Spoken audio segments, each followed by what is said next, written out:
আসসালামু আলাইকুম, শুভ সকাল। সবাই কেমন আছেন? আমার কাকা ওই যে মাটি কোপাইতেছে, কালকে আমিও কোপাইছিলাম মাটি কিছুটা। এত শক্ত আমি আর কি ভাঙতে পারি না, এই যে অনেক মুষলধারায় বৃষ্টি গেছে, তো বৃষ্টির কারণে মাটিগুলো সব একদম শক্ত হয়ে গেছে। এর জন্য এখন আবার বলছি কাকারে যে কাকা আপনি একটু কোপাইয়া দানাগুলো একটু বুনিয়া দেন। এই যে লাল শাকের দানা আনছি, কালকে শুক্রবার ছিল, আট ছিল, আটের থেকে এই দানাগুলো সব আনছি, কিনে আনছে বাবুর আব্বু যাইয়া আটের থেকে। এই যে দেখেন লাল শাকের দানা, মূলার দানাও আছে, মূলার দানা ওই যে ওই পাশে বুনাইছি, মূলার দানা আর লাল শাকের দানাটা এই পাশে বুনানোর জন্য আনছি।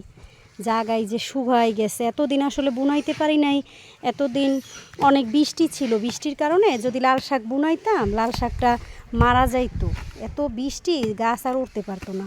এর জন্য এমনি সব সবজি টবজি করছি, শুধু লাল শাকটা আর মূলা ধনিয়া পাতা এটাই আর কি করা বাকি ছিল। এখন যেই শুকনা সময়, এখন আর কি এগুলো করতেছি।